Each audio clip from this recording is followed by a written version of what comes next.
The lunch and the afternoon class pass uneventfully. I read most of the book I had started yesterday and eat some of the mostly inedible offerings of the cafeteria. The class is tiresome. The teacher seems like an okay person despite the weird first impression I got, and the material is relatively interesting. However, the way he teaches is really bizarre. It's as if he expects that everyone is a natural genius. Been there, lived that. When the final bell sounds, I realize that there's still a lot of time left in the day, and I'm left wondering what to do. It's odd. At the hospital, I had 24 hours a day of free time, but here, feeling the considerably shorter hours feels difficult. Everyone else leaves, and I'm left alone with the teacher. Mutou is examining the assignment sheets we were working on earlier, marking them with a red ball pen. Raising his eyes from his papers briefly, he notices me and furrows his brow. What is it, Nakai? I jump at him addressing me, but I guess it's natural to spark some conversation since there's nobody else around. Nothing. Thinking about what I'd do after school. The teacher slowly puts the cap on his pen he's holding and arranges his papers into a stack, clacking it against the desk twice. She's very methodical, and for a brief moment I'm reminded of Shizune, but the teacher is more unhurried and relaxed, much more routined. You have no plans? No, I consider joining a club, but don't know what kind of club would interest me. Go observe a meeting of someone else's club. Might pique your interest. I guess. I don't know how to continue from there. Mutou looks at me in the same way that makes me quickly want to take the words back to avoid a conversation. But I can't, so I have to forge ahead. I just don't know how to deal with people. I mean, the other students. I'm talking to people and everything, so it's not like I'd be isolated or anything. I just don't know what to think. The disabilities. It's like, it feels like I'm being impolite if I pay attention to them, and it's weird to ignore them. Damned if I do, damned if I don't. The teacher scratches his cheek absent-mindedly, looking very unresponsive. These things are only an issue if you make them one. You can talk normally with someone, even if they're blind or something. Try to look behind the superficial. There's not a single student here who's just a normal... Wait, there's not a single student here who isn't just a normal kid behind whatever they might seem at first glance. It says the same thing as Yuko did. It's almost as if that's kind of obvious. I know they're right, but it's hard. How can you not consider, for example, Shizune's deafness, when the only way to communicate with her is to talk through Misha? I don't know, you could learn sign language yourself. Although that is a bit of an undertaking. Or Hanako. It's not like you could ignore her face. Wow. But I'm interrupted by the doors of the classroom suddenly slamming open. Teacher! Misha crashes in, hand straight in an enthusiastic greeting, her voice low and lively enough to wake the dead from their graves. She starts towards the teacher's desk with her bouncing step, hands energetically swinging with the rhythm. Mutou, visibly dismayed at the interruption, and Misha in general, slumps in his chair. Mikado. Misha stops in her tracks and looks around cluelessly, as if she's sensing from his tone that something's wrong but has no idea what. Yes? We've talked about volume control before. Yes? But she doesn't lower her voice at all, and the teacher just rubs his eyes. So what is it? We need help. We're running out of supplies for the festival stands. This is a distress. She waves a pink slip of paper she's holding around. So go get more supplies from the art room. What's the problem with that? Plywood! Plywood is always the problem. Last time we wanted more than was only a little, but that time we just took it all and went with that. Now there's like none left there, so do you know where there is some? I don't understand. How would I know? The president thought that a teacher would know if there's plywood. Was she wrong? Mutou looks like he's in great pain, frowning with his entire essence, and Misha doesn't get it at all. Looking at the two of them communicate is terrible, like looking at a man being tortured by drilling his skull open while blasting pop music at full volume at the same time. I'm afraid I have no idea if there's any plywood in the school, let alone where it would be if there was any. What should I do? Perhaps try to find Mr. Nomiya? I'm quite sure he would know where to find everything you need. You have to pry them from his cold, dead hands, but that's a different matter. I don't have time. We're so busy. She holds her head with both her hands, looking as despairing as if it's possible for a person like her. Without even noticing, she crumples the note she's holding against her hair. Shouldn't even be fetching these things. There's so much to do, and we're falling behind the schedule. But looks at her gravely and then suddenly smiles. Smiling doesn't really fit his face. I think it'd be better if he didn't.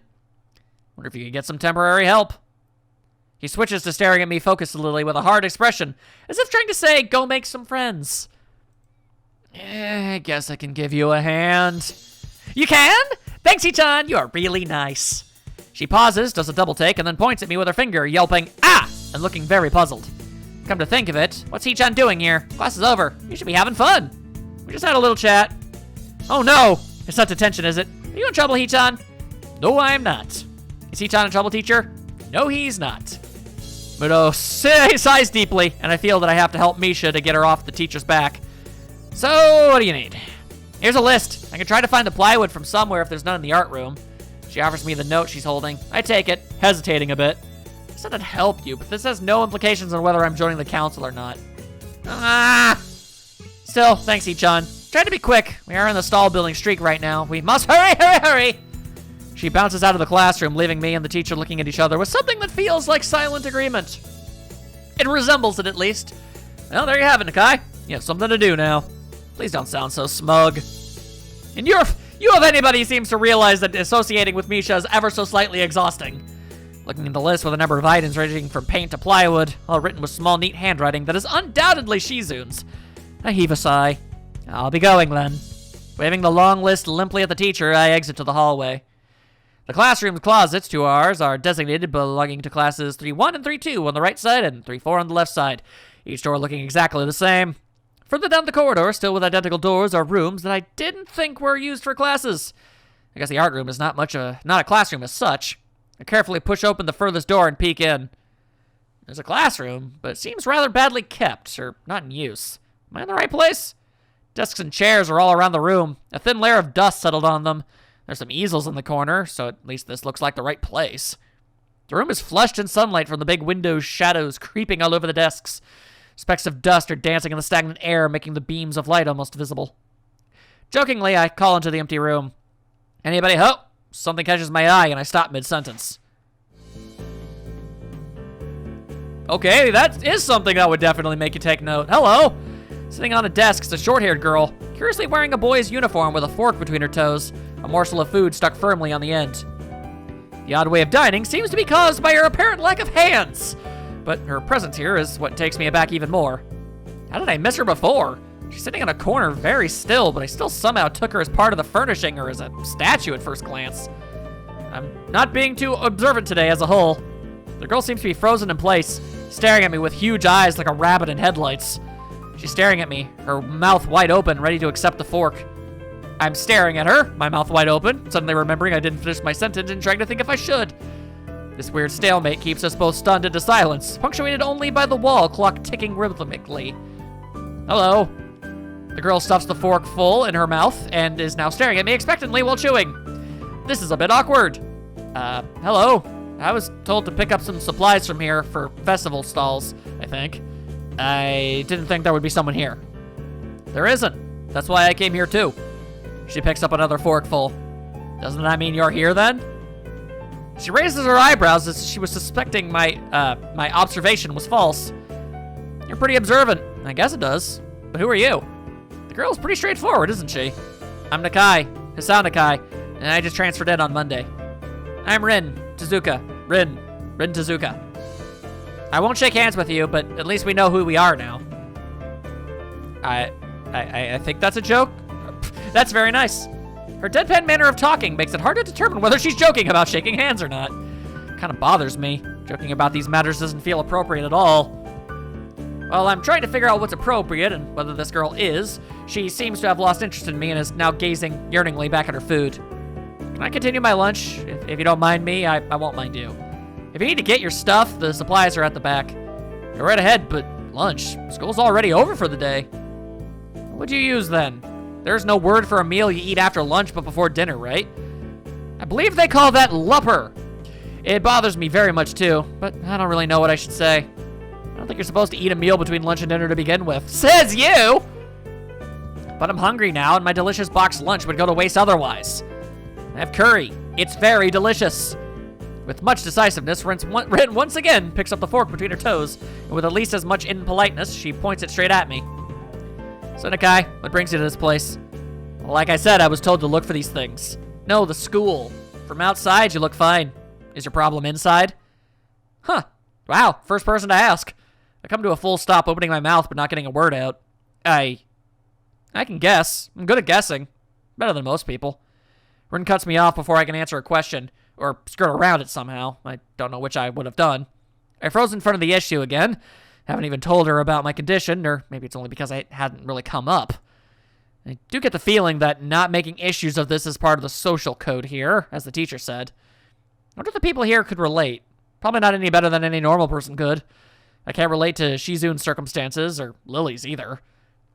Naturally, while I go through this in my head, Rin keeps considering what my condition could be, with an overtly contemplative look on her face. She puts her fork between her lips and leans back, looking at the ceiling as if the answer was written up there. A beam of light illuminates her face from the window side, creating a mask of dark shadow on the other side. I don't think it's anything in your head, and something in your guts would be boringly ordinary, like this lunch of mine, and less delicious. The problem must be in your pants. Excuse me? This messed up Sherlock Holmes kind of statement and the sheer lack of tact it was delivered with catches me completely off guard. I think I might have reeled back even physically as Rin's eyes widen in revelation and astonishment. So I was right! There's something wrong with you. Oh dear. Okay. I'm gonna be honest, never heard anybody refer to it like that before. Alright, I've gotten better at this. Just read the dialogue. There's something wrong with your tackle, isn't there? Still partially in shock, but recognizing the need to reply, I spit out the first thing I can think of. No, nothing like that. I have a heart problem. Arrhythmia. I said it. More like blurted it out, but I said it. The girl in front of me purses her lips together and glowers at me, looking very disappointed. How boring. Trouble in the pants would have been much more scandalous. I can't argue the point, but still. What's with this reaction? Sorry to let you down. I forgive you. Just, I collect people, and a person with, you know, that kind of problem would have been really great. Collect people? People with different problems. Huh. So you just, like, go around asking people what's wrong with them? Pretty much. I see. I almost feel like I should ask her what's wrong with her. Alright, but no. With little left to say, Rin resumes her lunch and the conversation dies away. But I keep thinking about what she said. About hoping I had pants problems. That's a unique situation. It's the first time I told anyone, oh, you mean that part, about my condition. All the other people have either known about it already or heard about it from someone else or have never bothered to ask. Or didn't need to know about it like every other student here so far. Should I have told it as a natural part of my introductions? Is it expected of me? Hi, I'm Misao. I have a very serious heart condition. Is that how I'm supposed to go around introducing myself from now on? As if our disabilities would define us. What a disgusting thought. Or maybe this Tezuka girl just has an unnatural interest in such things. As I walk to the back of the room to pick up the items on Misha's list, a chance opens to study Rin from the corner of my eye. Ah. Her hair is a burnt auburn. Sorry, that's a color I'm not used to saying. Almost orange and cropped short. Long hair would probably be impossible with no arms. The boy's uniform and the lack of arms make her look very thin, almost scrawny. She's not particularly pretty. Wow, dude, what the crap? Except for her murky green eyes, which flicker restlessly from below her short bangs even when she eats. He just straight up says, you know, she's not particularly attractive looking. Like, damn, what the crap? That's the second woman you've just kind of callously, mildly insulted in your brainscape. Seems fine to me. The distance and the shadows make it seem like they don't reflect sunlight at all, but instead absorb all of it within them like deep wells. She moves her feet almost as deftly as a normal person would use their arms. However, I can see how this sight could discomfort people, especially while eating. Makes me feel a bit uncomfortable, at least. I hesitate to think about the word unnatural, but it's too late now, isn't it? I keep searching the cabins and shelves for Misha's things, but after enough time passes, the silence grows too uncomfortable. So I try to force some conversation out of this strange girl. So do you always eat alone in this late? Or do you get the occasional visitor? Visitors? Maybe you are my first occasional visitor, but I don't always eat alone either.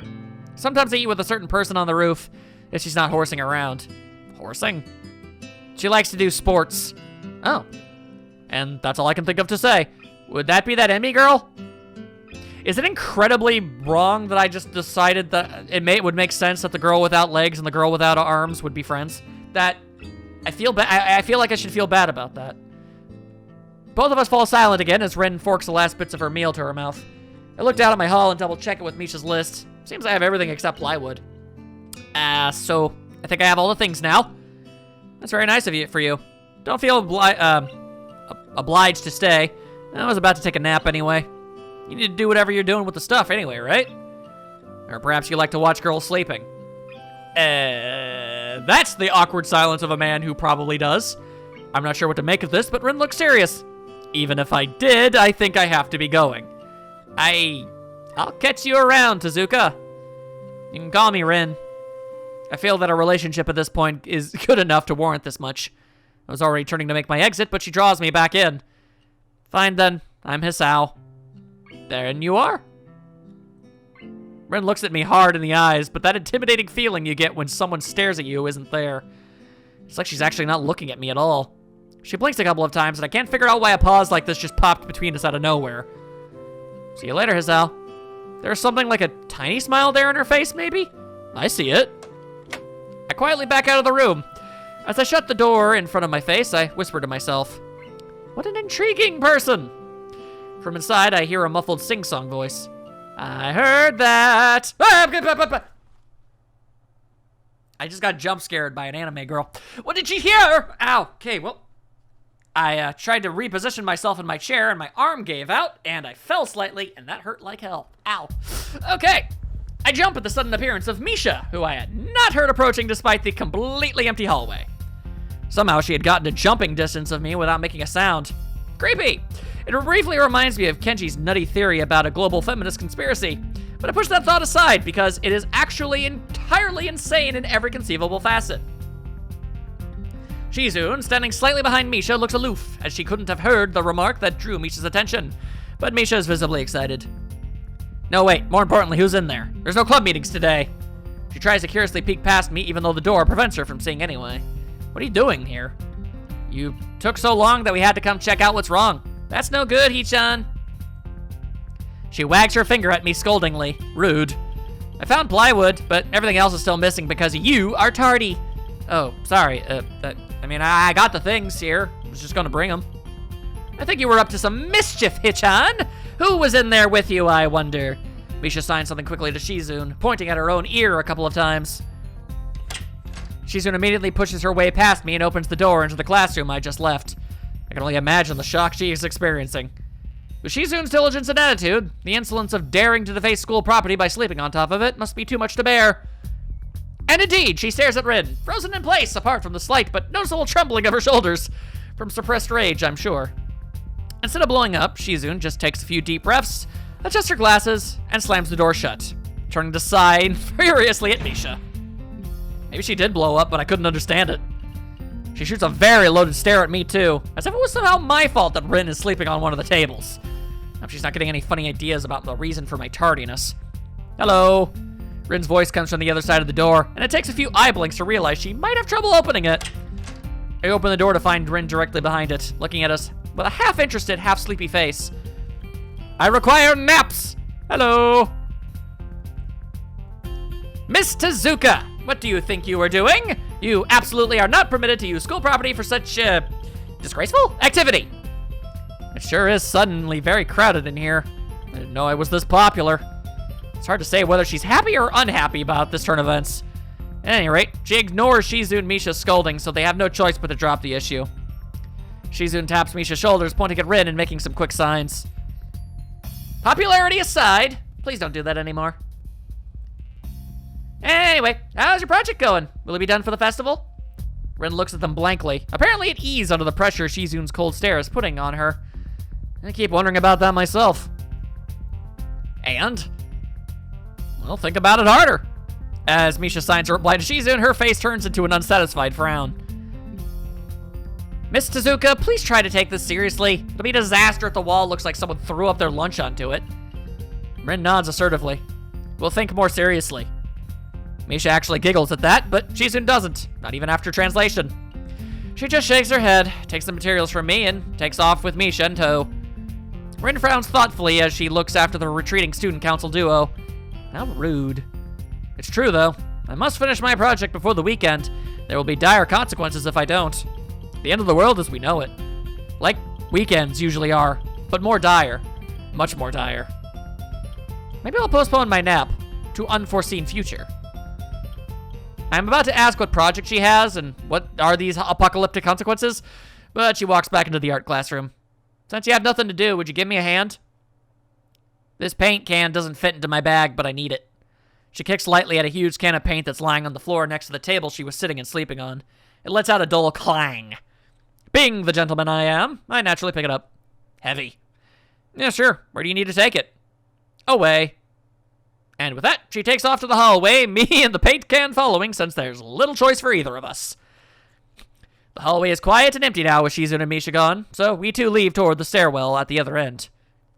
Every 10 or 15 or 20 steps, I have to change the can from one hand to another because the thin handle cuts into my palm. I've been there! At least it keeps my arms from tiring too fast. Rin strolls on beside me with an uneven pace that I have trouble matching, or maybe I am walking weird because of the extra weight. Seems one of us is constantly walking too slow or too fast, and I can't figure out which. 2 flights of stairs below, trouble appears in the form of the head nurse and his fox-like grin. Ah, Mr. Nakai, what a happy coincidence. Tezuka too, of course. He nods courteously to Rin, who does not acknowledge him back, but then turns to me because obviously it's me who he had some business with. There's something I forgot to mention on Monday. I nod and wait impassively because I can't even begin to guess what he forgot. The feeling of the handle delving deeper into my skin doesn't make me feel enthusiastic about this interruption either. Then perhaps you should put it down, you dum-dum. It's about your medications. Since you haven't been that long on your current medications, there might be some unexpected side effects which might require adjusting dosages or even changing to another kind of medication. So we'll do a few tests regularly, but what I want is for you to keep an eye on everything in your condition that feels off, if you get what I mean. Nausea, headache, anything, and come see me if something happens. All right. So, how are you? Everything fine? I give up and drop the can to the floor before answering him. Apparently this takes longer than my biceps can handle. I'm about to say something generic as an answer, but then I realize how often I've done that lately. Other people have asked me that too. Teachers and students here, my parents, visitors, nurses, doctors at the hospital. Everyone seems to be concerned about that. It's natural for a hospital, not so much for a school. Except for this school. This is a small school, and both the student base and the faculty seem to be very tightly knit. At least that's the feeling I'm getting. This is not the kind of school that gets transfer students too often. The thought sends shivers up my spine, but I give a generic answer anyway. That's great. Also, one other thing. My sources tell me that you've been at neither the school track nor even the pool, so I'd like to know if you'd taken up exercising as I asked. Of course I haven't, but his way of inquiring gives me the feeling that I should have been running my ass off at the track since the very first day. You have people spying on me? Not as much. I just happen to know a few people. That's not the issue here, so don't try to slip out of it. I was actually just doing some improvised weightlifting as an exercise. I pick up and lift the can up and down a few times like some sad imitation of a bodybuilder, even though it's weighing down on my arms painfully. The stupid grin disappears from his face for a second, then comes back like it was never gone. Tezuka, would you give me a second? Oh boy. The nurse grabs me by the shoulder without waiting for Rin's permission, which she didn't need in the first place, and drags me aside. When I told you to exercise, I wasn't joking. I understand that you're still on your first week and all, but please don't ignore the importance of this. The reason I'm coming down this hard on you is that habits are not easy to form. The more you slip and postpone, the harder it'll be. It's the same with everything, like dieting. Can you promise me to be more serious about this from now on? I mean, it really does seem like a good idea.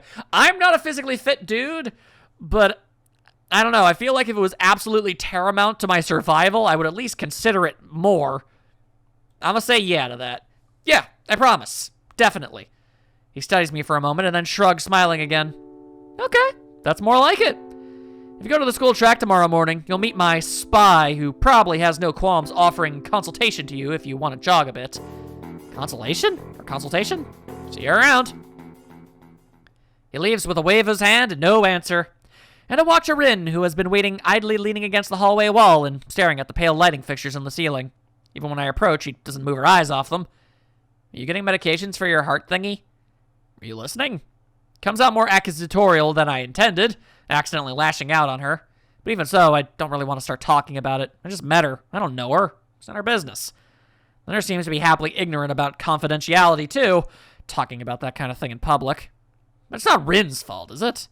I look at her, suddenly feeling a bit guilty, but Rin is just staring past my shoulder quizzically, her head tilted like a bird's. I don't know why this is so hard for me. Feels like there's some inexplicable lock that prevents me from being more upfront about this. Yeah, they're from my heart. Will they make you better? No, not really. They just make me a little less worse. Rin keeps looking at me for a while longer, and she neither says anything further, nor displays any kind of emotion I could discern. I'm thankful that she doesn't. I think I'm still not quite used to all this. At the hospital, it was easy, but I still hadn't sorted my feelings about having to live a normal life with this disability. We leave the main building, and Rin leads us onwards towards the dorm. We stop at a small patch of greenery in front of the dorm building. The dorm is built on a slightly elevated group with a wall and a few trees that everyone has to circle around every time they come or go. It's probably the only inconvenient design in the school. The entire wall, made of the same kind of bricks as the building itself, has been covered with some sort of painting. Most of it's still mere sketches, quick lines drawn with black and white against the gray plastering that covers almost the entire length of the wall, but some places look a bit more finished. There are human faces and legs and hands. I can't quite say what the painting as a whole might portray. Stacks of what seem to be paint cans are arranged in piles on the ground besides the wall. See? The left side is hardly off the ground yet. It's because I couldn't get in the mood yesterday, so I gave up and went to meditate instead. Then it was suddenly morning. So basically you napped. That's fair. Also, you're an artist. Neat.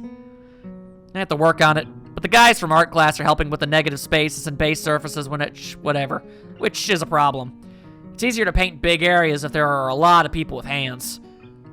The reach is better and it's faster too. She goes on a tangent, waving a little with her arm, or whatever it actually is, to demonstrate even though I got the point already. The white cotton on her sleeve flaps around and it makes me think it could look sadder than it does. But it makes me feel out of place, like almost every tangible reminder of the student base's special properties has in the past few days. The girl doesn't notice my dreary feelings, of course, or the fact that she lost me a while ago already and just keeps on blabbering. So that's why I'm trying to figure out if there's something I need to figure out, and then figure that out before it's too late and all hope is lost. Why would the hope be lost? Because paint has to be painted, and then it has to be dry, and then it has to be painted over with another kind of paint. It takes time.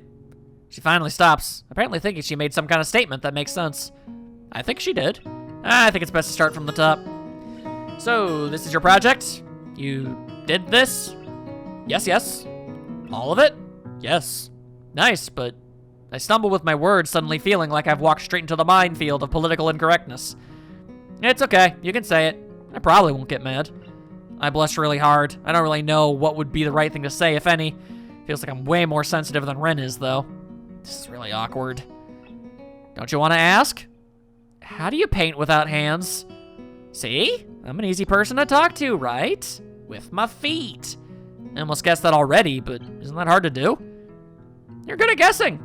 Anyway, I don't think it is. But maybe I'm used to it by now. If it's the only way she's ever known how to do it, I imagine she's probably gotten as good as you're ever going to get with it. I can't even get my mind around the fact that she could be an artist, but seeing how adept she was using her feet to eat, I figure painting might not be a problem either. Neither of us have anything more to add to the subject. The afternoon light works pretty well. I was afraid it would look too flat, but it's not like that after all. I think it's actually pretty interesting. I wanted to see what it looked like in a dim light. Do you think it's flat? Well, paintings tend to be flat. I mean, you ain't wrong. That much is true. Not like that flat. You know, flat. Like some people are. No substance, no meat where there should be some. I know a few girls who... Okay, I get it. But I couldn't really tell. I'm not that good with art. I can't name any artists or artistic terms. Rembrandt! So I don't really have anything to say. Charles Schultz! Rin shrugs her shoulders at that, saying, suit yourself, without saying it, and looks up at the sky as if trying to look for something up there. I didn't think I'd get any actually work done. But if you give me a hand with the paints, I could do a little before it's too dark. I wanted to get a halogen lamp like the ones they have at the sports track, but there aren't any. I'm sure is quick to recruit my help, as with Shizune, and it really makes me feel that the festival is such a big project that every pair of hands is needed. Why not? I'm not really sure if I can be of any help, though. It's just mixing some paints. You can do that, probably. Do you have motor control problems? Like, you know, those people who have some? Tactful! Cerebral palsy, maybe. Not that I know of. I get it. Heart thingy has nothing to do with it. She gives me a sly look for no reason. No, it doesn't. Let's do it then. What an odd gal. Kind of like her. She sits on an empty wooden box and very naturally picks up a wide brush between the toes of her bare right foot. I put a few of the cans and pour some of the contents into shallow bowls for mixing. Thick paint flows lazily from the can to the bowl like syrup. I mix them, creating funny, hypnotic-looking swirl patterns that melt quickly into each other to form a new monotone hue. Rin starts to work, every now and then asking me for a hand with something or the other. Finding different brushes is easy enough, but mixing the paints to be the exact tone this girl is apparently singing in her head is a frustrating ordeal. Yeah, that's why I work digitally. She wants precision down to the last milliliter before she is satisfied, but her instructions are obscure at best. Add half a splash of green. I crouch down to pick up the can of bright green. The other green. This green. I carefully pour some of the other green paint into the mixing bowl. No, that's almost a whole splash. More white. Is green a good color to add? No idea. You're the artist here. A hint of smile appears in the corner of her mouth. Do you lack an opinion? No, it's just that I have no idea. That's okay, because I just got an idea. Add more white. With this exclamation, I pour a minuscule amount of white into the bowl and mix it. It looks slightly whiter. That's not good. It has to be like this. Like the color when you wake up and you know that you saw the meaning of your life in your dream, but you can't remember it. Maybe it's yellow. Despite the impossibility of mixing a color like the change of seasons or any other nonsense that being imposed on me, I find myself enjoying it more than I thought I would. Seeing a painting being born on the plastered wall feels like magic. I spend the moments I had been have between mixing paints, crouching down on the paving and just looking at her work. Feels slightly intrusive at first, like breaking some imaginary intimacy, but Rin doesn't seem to mind the least bit. Maybe it's just in my head. Her entire presence emits a completely different air as she patiently works the details, adding layers of paint on top of other layers of paint, steadily moving her foot across the wall to add new shapes. So, I'm just throwing this out here as part of my inquisitive and analytical brain, but I feel like the gals that we're spending an exuberant amount of time with are perhaps the romantic options. So, methinks that at the bare minimum, Shizune, Lily, and Rin, I guess, possibly Emmy? I'm not entirely sure. And I guess Hanako, they've been putting a lot of focus on her. Misha is also a possibility. I'm just not sure. I'm just wondering. My goodness. Her entire presence emits a completely different air as she patiently works the details, adding layers of paint on top of other layers of paint, steadily moving her foot across the wall to add new shapes. When I manage to produce a passable mixture of paint, the rare smile on her face is oddly rewarding. I can get that. Apart from the few words when discussing paint mixes, neither of us say a word for the longest time. And even those short discussions soon evolve into shorthand, both of us developing and using weird, impromptu code words for various paints and hues. Yeah, my family does that a lot. It gets frustrating after a while. As if there was some need to conserve words and breathe and sound. Maybe that's just how the Rin do. Seems to have a unique way of looking at the world. I think that's really interesting. We stay there late into the evening until it becomes too dark to paint properly. And then it becomes completely dark and you can't see anything at all anymore. I slept on the pavement that night, I guess. I have no idea. Oh god, the beeping! My alarm clock made duck noises. That's not even a joke. The sound of an alarm pulls me out of... It was actually a novelty alarm clock that made duck noises. It woke me up. I also had one that was a cow. The sound of an alarm pulls me out of a fitful slumber and into an unpleasant state of wakefulness. That's a mood. I linger under the blanket for a few minutes, gathering energy to rise up while making excuses as for why I already haven't. Honestly, I wouldn't mind staying here all day. School's surprisingly exhausting. After a long pause, and the culture shock still has not faded, I think. Still, despite getting an impression that skipping class is easy here, I don't think they're gonna let me get away that easily. And the nurse is bound to keep breathing down my neck with the talks of exercising as well. So eventually I do rise up, swallow the morning medications, and put on my old soccer clothing. Thanks to my condition, I was exempted from taking part in gym classes at Yamaku, so I didn't get issued with a gym outfit. I'd order some to cover such a contingency, but wearing my old soccer clothes is kind of nostalgic. I can't use them for that anymore, so maybe they can get a new life this way. A bit like me. After all, I'm going to start taking care of myself. I can't afford to slack around. I'll start from the basics. Basics which include keeping the rest of my body in shape, along with what little I can to do to strengthen my heart. Tap, tap. Maybe then I can go back to something approaching a normal life. Or at least something where I'm less likely to fall over dead at any minute. That's a plus! I think that's a very good goal. Also, I get the overwhelming impression that the spy is probably Emmy. Also, I think I hear someone running, and if I had to guess, yeah, that's probably her. I'm surprised to discover that I'm not the only one present at the track. Not just that, but it's a face I've seen before. The prosthetic-legged girl who bowled me over in the hallway yesterday is running on the track lithely like a half-mechanized gazelle. What was her name again? It was a short one, but I can't remember. 'Twas Emmy!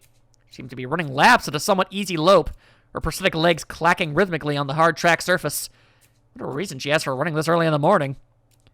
Well, if I'm guessing correctly and what Rin said was accurate and that it's the same person, I think she's just an energetic, sports-loving gal, which is definitely something of note that is now in my brainscape. Maybe it's something akin to mine, and the nurse is oppressing the poor girl to jog just like he is oppressing me. Certainly wouldn't be here if it weren't for my health, and is prompting me to do so. Granted, that is exactly why I would ever be at a track. And even with things being like they are, it's only because I wanted to get out of it the way early. The fact that I would be less likely to encounter someone who would witness my pitiful attempts to get in shape or merely a happy accident. I'd leave, but it seems that my former assailant noticed me on her last lap. She waves at me cheerfully and jogs over. And she do be kind of adorable, though. Good morning. Your name is Sal, right? She grins, seemingly pleased that she remembered my name. You may not remember me. Emmy? I knocked you over in the hall yesterday. Miss Ibarazaki? She imitates Misha's imitating Shizune, failing to get the same kind of subdued lit into her high-pitched voice.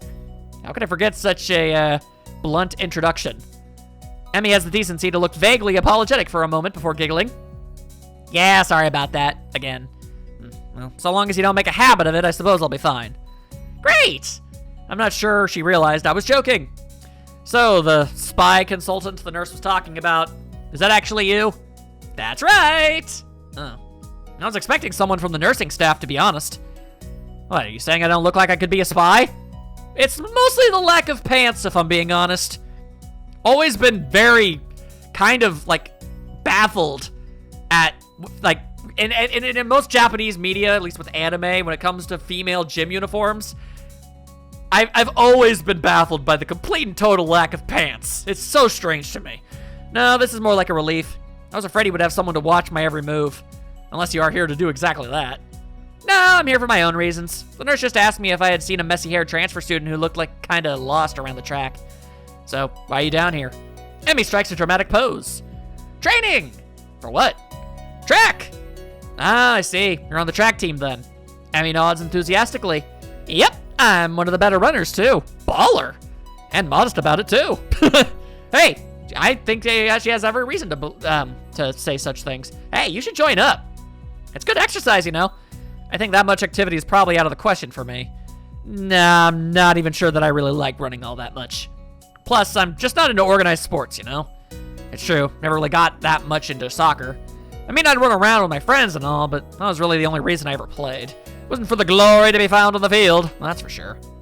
Emmy seems to understand my meaning. I see. Not into the whole organization thing. But now that you're here, I guess we're going to be run together, huh? What? Sure, I guess. Emmy seems pleased.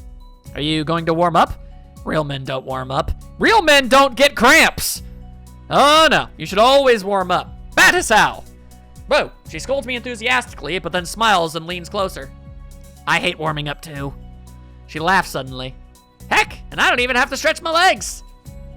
As if to confirm her statement, she bounces up and down a couple of times, giving a passing impression of standing on a pair of springs. Her leg blades seem to be quite elastic. Let's go! So we both take off around the track, and I can immediately see that she wasn't lying about being good at running. Emmy moves fluidly, throwing herself into the run with a sort of wild abandon. I find myself concentrating more on running properly. Hands spread, right? Something about hitting on the balls of your feet rather than the heels. I try to match my stride to Emmy's, but it's pretty difficult. Apparently, I'm not very good at it. Maybe Emmy could help me with that sometime. I'm not really feeling up to more than a couple of laps today, and slow to a walk pretty quickly. I do like the noise that she makes. Emmy keeps running. I doesn't seem to notice I've stopped until she passed me a second time. She quickly skids to a halt, breathing steadily in contrast to my own somewhat gasping demeanor. Finished already? I hang my head ruefully. Yeah. I'm not in very good shape right now. Emmy nods and then grins at me again. She seems to do a lot of smiling. Well, the important thing is you started, right? Next time, you just have to try to hold out longer, and then longer and longer, and eventually, you'll be great. I'll keep that in mind. But I think right now I'm gonna get ready for class. Shouldn't you? Emmy shrugs unconcernedly. Nah, I got plenty of time. I notice that she's not wearing a watch. Are you sure? Another careless shrug. Not really, but I gotta finish my routine. See you later, Sal. Yeah, see ya. She's nice. I'm not sure whether this morning's experiment was a success or a failure, but I'll admit that I do feel slightly good about getting out there this morning. And like Emmy said, I just need to keep at it in order to get better, right? Practice makes perfect, or something like that, probably. Oh boy. It's nice at least to feel like I've taken some semblance of control over my own health. I have to try to keep this up. I head back to the dorms and, wow, that painting is actually more complete than it was before. Neat! Head back to the dorms to wash and change into my uniform, trying to resist the urge to take a really long and hot shower. I'm tired from all the running, so I just want to unwind, but I don't want to break my slowly building routine of getting to school before the morning rush. After taking a long shower anyway, I dry myself off and get out of the stall to put on my clothes. Okay, so this could potentially not go in a good place. Right. On guard. Out of nowhere, a shadow appears within the mist, looming and radiating malicious intent. It bursts through the fog. I don't know if that's because I checked the remove adult content or not, but either way, I'm still marginally uncomfortable. What's up? What are you doing here? What the hell? You scared me. What's your problem? I should be asking you that. I'm looking all over for you, all over the place, man. What do you mean all over the place?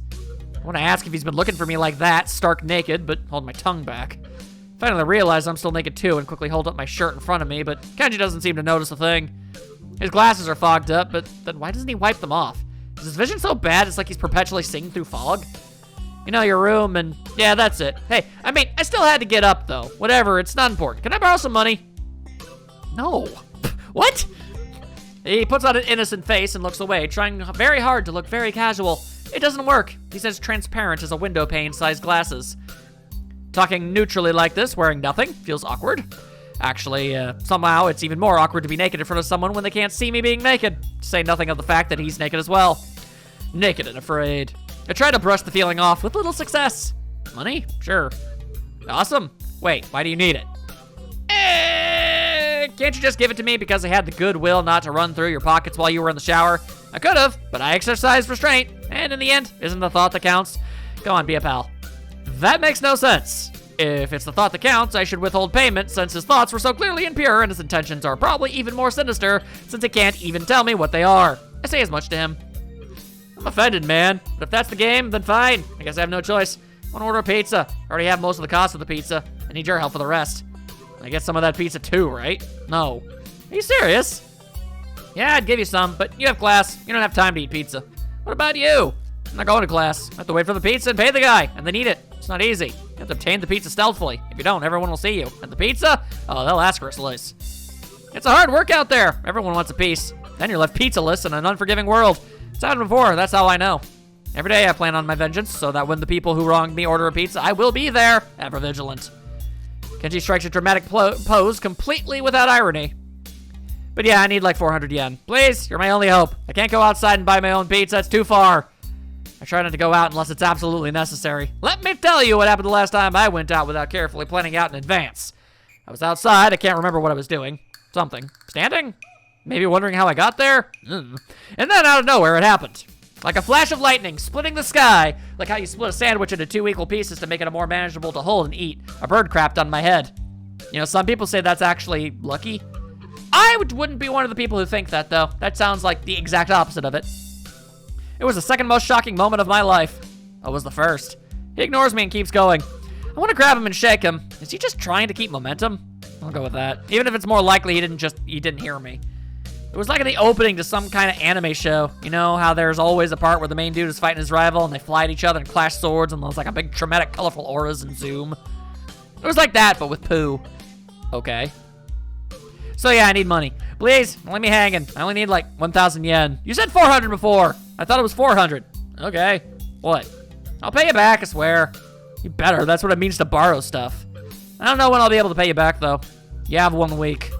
Kenji winces and makes a noise like a dying cow. A particularly disturbing fact, given that his baton is conductively freeing.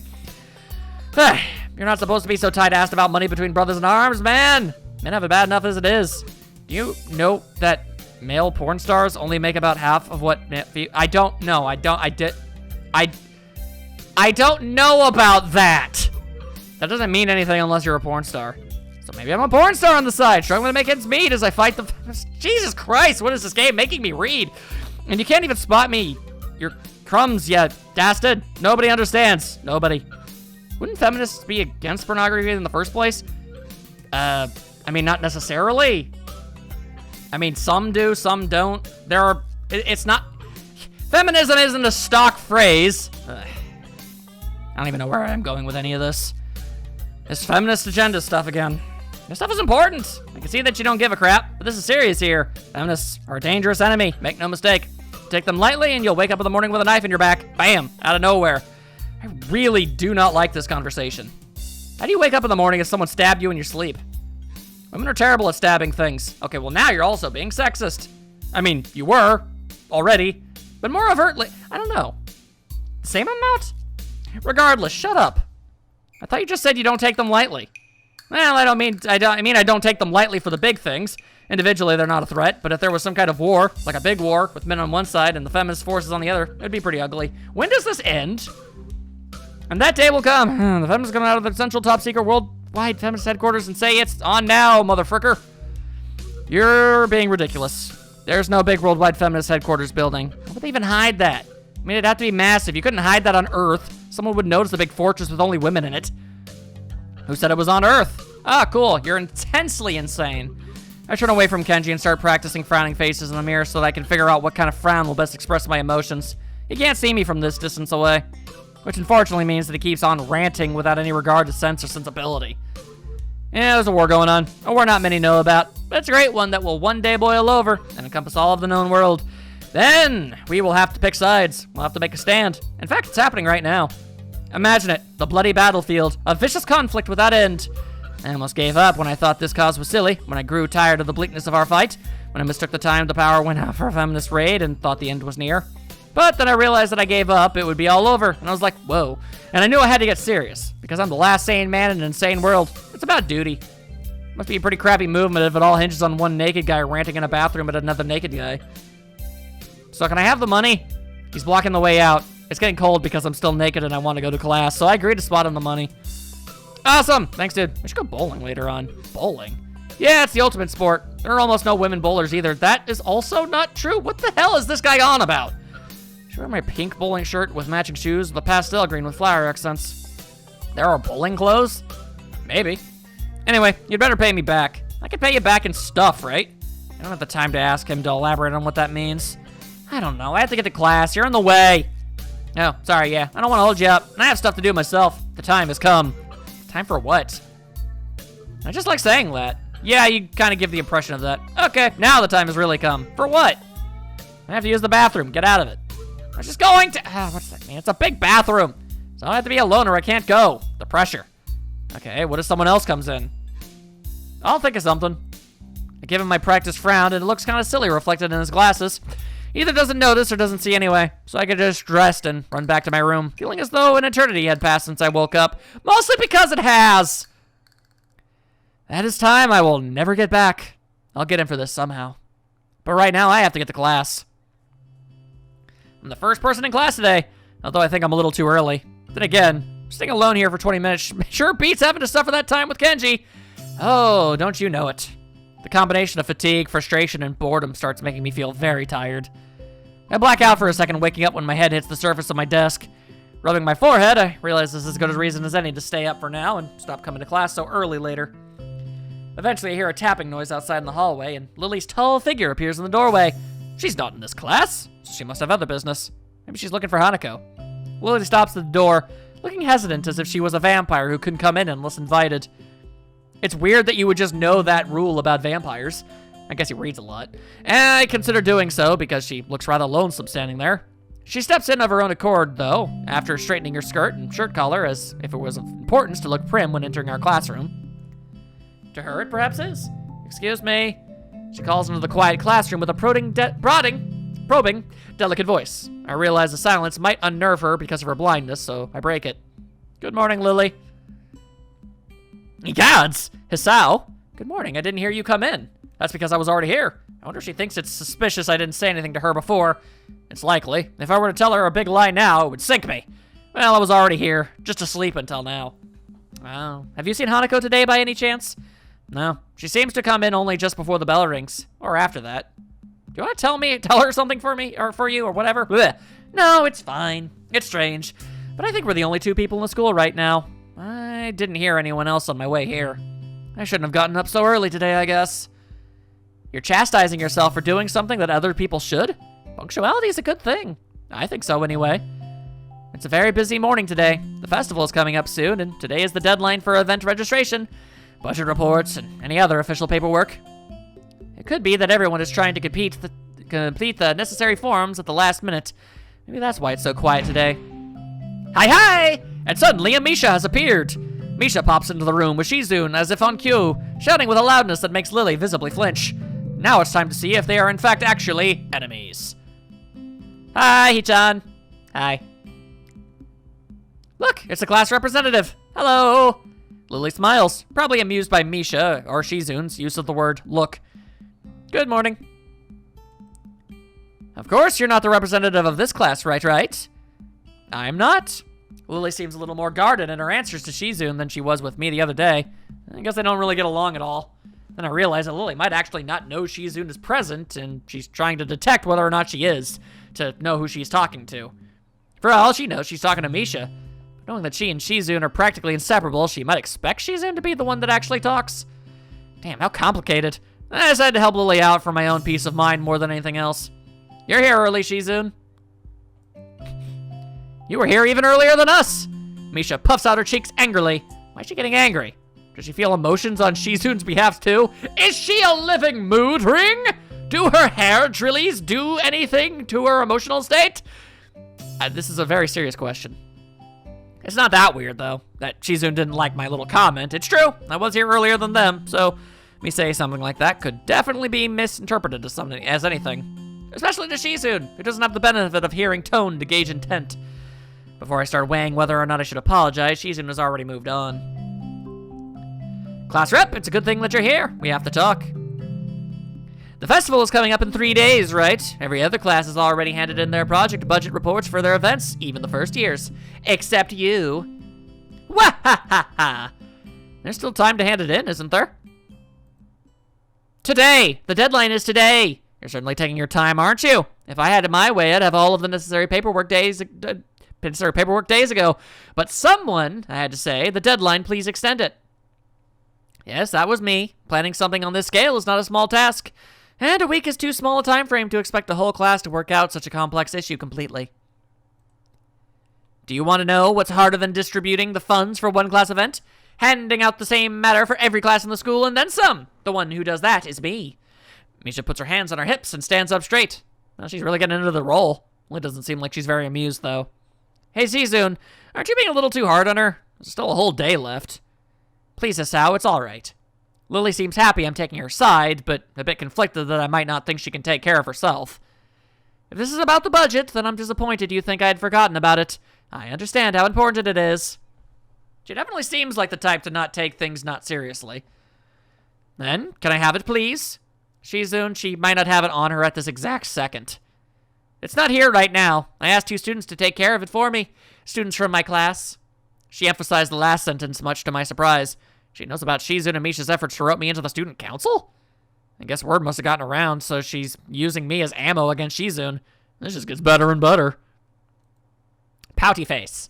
It was your responsibility. A budget report isn't something you should be delegating away. As class rep, it's your job to be on top of things. This kind of disregard for proper procedure is really just terrible. They completed it, being capable of doing so, but the students have been sick recently, so they could not come to school and give it back to me. If you want it, I will apologize on their behalf for getting sick. Okay! Although Misha misses Lily's little jab entirely, Shizune doesn't, and she seems torn between being offended by Lily's daring and jumping for joy at the prospect of a challenge. Lily, don't they live here at the school? That's a 5-minute walk, you know. What could they possibly have that prevents them from taking 5 minutes out of their busy lives to drop off something that will affect the enjoyment of their entire class? Lily opens her mouth to say something, but Shizune closes the gap between them and starts signing furiously, waving her hands around like an orchestra conductor. Misha tries her best to convey the same passion, but can't seem to lose her normal cheerful tone. The result is interesting and somewhat surreal. And what's with that attitude? I said that it's not something you should be delegating away. Are you the class representative or aren't you? Tell me the names of the 2 students that should have your job, if you can't even handle something this simple yourself. One form isn't the full extent of what I'm supposed to take care of. Lily's tone is growing slightly impatient, but she's doing a good job at not letting Shizune see how unsettled she is becoming. She's playing her cards close to her chest. Shizune, on the other hand, wraps her fingers cheerfully along the edge of her glasses, knowing Lily can neither hear nor see how excited she is. Of course, you do so much, class rep. It must be so difficult being you. Lily tightens her lips at Misha's words, clearly understanding the intent behind them, even though Misha delivers them without even a hint of the sarcasm, which they were meant to have. Shizune and Lily don't like each other. That much is clear. But this seems a little much. Seems like Lily has had enough and is ready to push back. Whoa, hello. Wow, that is an incredibly awkward angle for Shizune. I was actually just discussing the budget report before you came by. You must be very talented to have finished all of your student council duties so quickly that you can track me down to make sure I don't forget my own. Are you accusing me of slacking off? It seems like you're confusing me with yourself. I don't think so. That would be a very difficult thing for me to do, comparing myself to you. You're right. The difference between us is like heaven and hell. It's not hard to guess which one you might represent. Damn. The air between the ripples. Thank you, chatbox, by the way. You're doing your best. With the heat of the moment of their amenity. Well, not really. They can't disguise it anymore, even though Misha looks like she's beginning to understand the real nature of this conversation. Hee-chan, don't you slack off either. What are you talking about? Aren't you taking part of the festival, Hee-chan? You are, aren't you? And I hope you're going to do a lot more to make sure it goes smoothly than this person. I don't understand why Shizune is suddenly getting mad at me. I feel like both of these aren't really going to get me any favors with anybody. But, I feel like she's doing a good enough job, and she's been really nice to me. And I did some stuff. Hey, I'm the new guy, remember? It's not like I could have done much even if I wanted. That's right. You shouldn't expect a transfer student to jump right into it on his first week. Lily taking my side feels oddly comforting, so I decide to back her up, too. Yeah, you're being unreasonable with us both. Ow, I really hurt my elbow. Ow. Excuses, excuses. Miss Clapper has had plenty of time to deal with her report. And we repeatedly offered you a position to help with the student council work, but you refused to commit yourself to making the festival a success. Yeah, but as I said back then, I'm not sure if... I don't have time for this right now. No matter what I do, it'll mean being drawn into a confrontation with Shizune, and that's what she wants. Whatever, forget it. I turn my back at them. I get back to my seat and shut my ears for the finale of the argument between Lily and Shizune. Eventually, Lily leaves our classroom, and Shizune and Misha seat themselves without talking to me. I can feel Shizune's eyes burning into my back. She's probably angry at me, but I'm just as angry with her. I don't get why she had to drag me into the argument. Hanako doesn't come to the morning class at all, leaving her seat looking empty and lonely in the back of the classroom. I have to tell her that Lily was looking for her if I see her later. After the events of this morning, class is pretty boring in comparison. I turn the pages of my textbook lazily. I have a bit of catching up to do, despite trying to keep up with my studies at the hospital, but I'm not feeling that enthusiastic about it. The clock at the front of the room sounds unbearably loud. The teacher hasn't said anything in over 7 minutes instead of opting to cover the boards in rows and rows of equations taken directly from the book. Laziness! The rhythmically clashing of chalk on blackboard seems to synchronize perfectly with the ticking of the clock. I start to copy down the equations just to pass the time, even though they are right there in the textbook. It's called being bored! When the bell rings, I'm not in a hurry because I have nothing to do, so I stay for a while, reviewing what we covered in class today. And I prefer to leave last anyway, so I don't have to deal with crowding in the hallways. I noticed Shizune and Misha also stayed behind, talking to someone from another class. Shizune's signing so fast that her hands make noises like swords cutting through the air. I'd be lying if I didn't tell you that it was honestly kind of badass. Maybe there's a pent-up anger in there. Misha's trying desperately to keep up, but it's clear she can barely manage to even understand her. I put my head down. Whatever they're discussing, looks like serious business. Shizune signs to the point where her wrists crackle, and Misha struggles to spit it out in word form. Sometimes she trips over herself like she's dealing with tongue twisters, and then on top of that, she has to sign back anything the other girl says. Seems like a rough job. Misha looks tired, like she's about to faint. Luckily for her, their business is soon finished and the girls sit down on their seats again. Dang! You mind slowing down ever so slightly there, Shizune? Ah, I'm so tired. She's hanging her head limply on her desk, looking exhausted. I'll use the opportunity to reconcile with Shizune a bit, without getting roped into the student council thing again. Though I suspect that door is now closed for me. Festival preparations must be tough for you. Indeed, the people in the school seem to be taking the festival very seriously, far more seriously than I've ever seen an American classroom ever take. Then again, Japan seems to care about this sort of thing a whole lot more, or maybe the schools I went to were just particularly terrible. Honestly, I believe it might be a combination of all of those things. Whenever I see people idling about before and after classes, they're always talking about their plans for it. It's kind of neat to see everyone being so enthusiastic about it. I'm probably the only one who doesn't have something to do. Shizune scoffs at me at first, as if trying to decide whether to ignore or sneer at me, but in the end, she starts signing without doing either. Misha perks up, looking at her hands with slightly unfocused eyes. She sighs with harsh, heavy, dramatic strokes. Misha translates her signing into speech for me. She does it so well, it's almost like Shizune is actually speaking, transmitting her thoughts directly through Misha. She must have practiced it vigorously. Well, of course, we're in the student council, you know, so we're pretty busy. It's an important duty of ours to ensure the success of the festival with all our strength. We should shame ourselves in front of the past student. Oh, we would. Student council generations if the festival were to fail. That's why there must be no flaws, nowhere. I think that was encumbrances? No, nothing that makes the festival short of perfect. Shizune's passionate speech and Misha's acting are really oddly fitting of them. Oh, hello. Who goeth there? It be she! I look over my shoulder and see Hanako peering timidly into the classroom, most of her body hidden behind the door. Hey, playing delinquent again? Hanako blushes hard at Misha's straightforward jab, even if it was only in jest. Oh boy. Shizune stares at her probingly, causing Hanako to look down and start backing away to the point where only her fingers can be seen wrapped nervously around the edge of the door. She is showing her dislike of Hanako by association of her dislike of Lily. It appears so, and Hanako probably knows it as well. What is it, Hanako? Has Lily been here? Sorry, haven't seen Mutou. She, came by in the morning, though. Hanako keeps looking uneasily at Shizune, who stares back at her with her usual studying gaze. What's she trying to do? Of course, Shizune isn't going to look away, and she is intimidating enough as is, so I can only imagine how terrified Hanako would be. It's a little uncomfortable watching Hanako's reaction to Shizune's normal behavior. This is what happens when two people of different extremes meet, it seems. Do you know where she is? If she has any senses in her head, she's in her classroom working on their festival project. But who knows where that woman is loitering at? Hanako nods quickly and retreats with haste. What are we talking about? Oh yeah, we are really working hard to make the festival happen.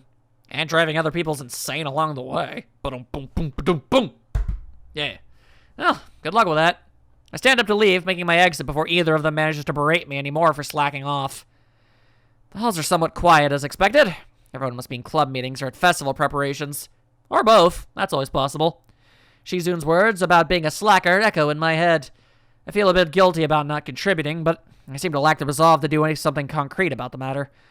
For the festival, it's too late already unless I count helping Shizune and Misha, which I naturally don't. And clubs? I don't know. Maybe I'm not a club type of person. Halfway through the way from the school building to the dorms, I spot a figure in front of the dorms. It's Rin! Looks like she's working on her mural today, too. I walk over to her, but she doesn't seem to notice me approaching. Oh. She's sitting on an upturned box, looking intently at the wall as she is painting with a brush held between her toes. The mural has progressed considerably since yesterday, but she's only half done as far as I can tell. More colors have appeared, and the twisted human-like figures have spread and increased in number. I have to say, the style is quite eye-catching and very unique. Not that I would be knowledgeable about art by any measurable scale, but it's very nice looking nevertheless. I clear my throat to get her attention, but not startle her so that her concentration won't break. Wait. She doesn't even turn to check who it is. I'll wait.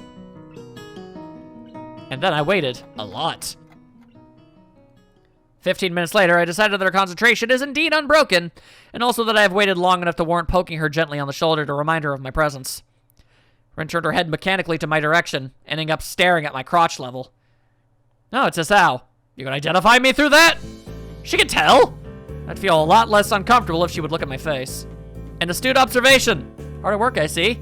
The conversation starts as I haven't been here for a quarter of an hour already, but it's not a concern. At least it starts. Looking good.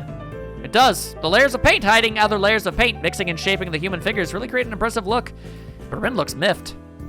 You shouldn't comment on works in progress. 7 years of bad luck. Sounds terrible. I guess I'll take it back then. Still, it looks good. Wonder if I get 14 years of bad luck for thinking that. Rin turns back to look at her painting and pokes it with a big toe. Could you mix some of this color? I'm running out of it. She looks down at a half-empty bowl with the remains of the same pinkish paint in it. I didn't really intend to stay here and help her with this project, though. I guess I didn't intend to do anything much. I look at Rin. She looks emptily back at me. Just this once. Rin picks up another brush and drenches it in another tone of pale red. There are dozens of similar bowls all around her working area. From the looks of this scene, she could have been sitting there for hours. Wonder if she has. That would mean she'd been skipping school, though, which I, of course, wouldn't put past beyond someone like Rin. I pour a little bit of white and red into the bowl, trying to match the color with the one already on the wall. Can't seem to get it right. It's really inconvenient of her to not mix enough in the first place. Getting it to be exactly the same tone will be impossible, but at least I can try to get it as close as I can. Speaking of hard work, isn't that a huge workload for you, too? It's such a big painting and all. Oh, I'm not old and bitter enough yet to think like that. I guess you aren't. You guessed right. Legs hurt, though. They feel like slugs. Slugs made of sea slugs. That's an unappealing prospect. Because of the position? Yeah, I like doing it in a horizontal position more, if you know what I'm talking about. ... Moving on. But it can't be helped. Can't ask the wall to lay down. Saying that, she stretches herself a little, bending her legs back and forth more than a human should flex. It's astonishingly how effortlessly she manages her body around. You kind of have to learn to. There's a small flinch in her otherwise blank expression. A hint of pain, maybe? As she stretches out her calves. Calves? Whatever. Rin must have stamina and dexterity far above a normal person to be able to live like she does. But she's wearing out working on this. Why push yourself so much? Take a break or at least something at least. Continue tomorrow if it's bad. This gives her a pause. A long one, too. Feeling like a mental yawn. I don't think so, Hisao. I'm not pushing myself. Sure looks like you are. No, it's not about pushing or pulling or anything related to that kind of thing. There's this boy. A boy? Yes. Where? At the art club. And? He's blind. Oh. How can you paint if you're blind? I imagine the exact same way anybody would. Technically speaking, no idea. So why is he there? That's the point. He is there. So really, she really should speak more than one word at a time to make this feel more like a discussion and less like an interrogation. You can't really do anything that you'd call art, right? But he comes there anyway and paints. Why? I don't know why. I don't know, that's why I asked. So, he doesn't paint often, but I think his paintings are very interesting. I'm sure they are. I once tried that, painting with eyes closed. It wasn't too interesting. Cleaning up the floor took ages. Didn't try again. But he is becoming better at sculpting. I see. Maybe she was trying to make a point with this? Maybe she forgot she had one. Seems like the art club is full of interesting people. Not really. Pretty blunt statement, and she totally missed the sarcasm. Nope. Just like I said, they're not very interesting. I usually don't have much interest in people who are not interesting. Maybe you have. Maybe. But that boy is interesting. Maybe I am like that boy. Or maybe you are. Maybe everyone is.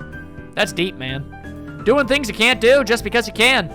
That's pretty deep, I think. And didn't tell her that to her. You're a deep one. Nah, I'm a really shallow and thoughtless person. People say that to me all the time.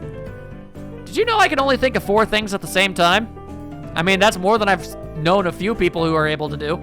No, but now I do. Right now, I'm thinking of the second floor's girls' toilet, ice cream flavored ice cream, the middle toe, and a haircut. I'm gonna need a haircut. Oh, and then she did a little shimmy shake.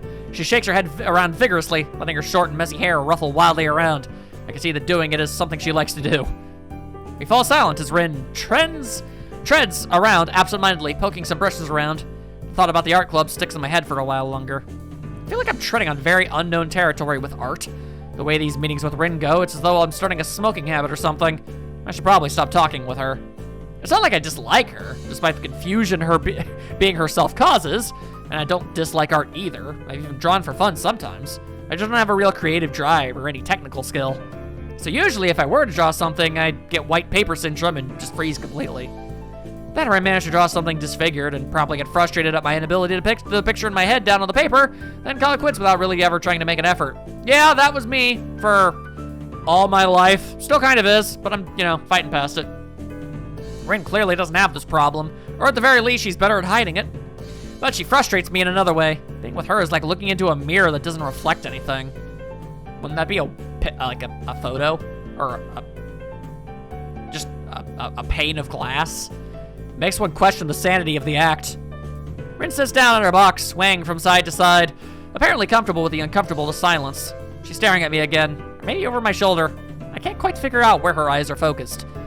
I'm thinking of leaving so she can carry on working undistracted and that I can do whatever I'm going to do alone.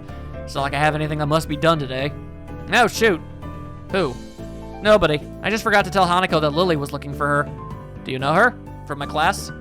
Oh, her. The mystery toilet girl. That person is funny. I saw her going to the toilet 5 times during one recess 3 weeks ago. I'm sure it's the world record. It was very mysterious. That's why you call her Mysterious Toilet Girl? What other reason could there possibly be? Well, if there is, it's an eternal mystery. I didn't follow her in there. Maybe it was the week before that? Could have been. Looking at her makes me hungry. Wow. Don't say that. At least not around her. Rin, this is a very strange gal. I kind of like seeing where the rabbit hole leads with her. Rin turns to look at me blankly, as if she's not sure why I reproved her. But she doesn't acknowledge understanding any more than before, so I give up at this point. So, do you want to go eat dinner then? No, not yet. Rin has turned her hungry gaze back to the wall, looking slightly more energetic. Or at least slightly less lethargic than she did before. It's as if the wall is an opponent she has to vanquish, something she must overcome before she can indulge in dinner. This is the feeling I get. A weird sense of empathy overcomes me and makes me smile a little bit to myself. For all her oddity, Rin is pretty cool after all. I thought so. She is a weirdo, but like a cool weirdo. I'll be going anyway. Have fun. Rin has already grasped a brush and is dipping it into fresh paint, so of course she can't hear me anymore, so doesn't answer anything even if she does. Always fun! Adhering to the nurse's nagging voice in the back of my head, I set my alarm clock to wake me up early enough to go jogging again. I made a promise, and I'm gonna keep it. Besides, Emmy's bound to rat on me if I don't show up. But it's not all that bad. This has been a truly interesting experience, I must say. I've been enjoying it so far, though. Gotta be real.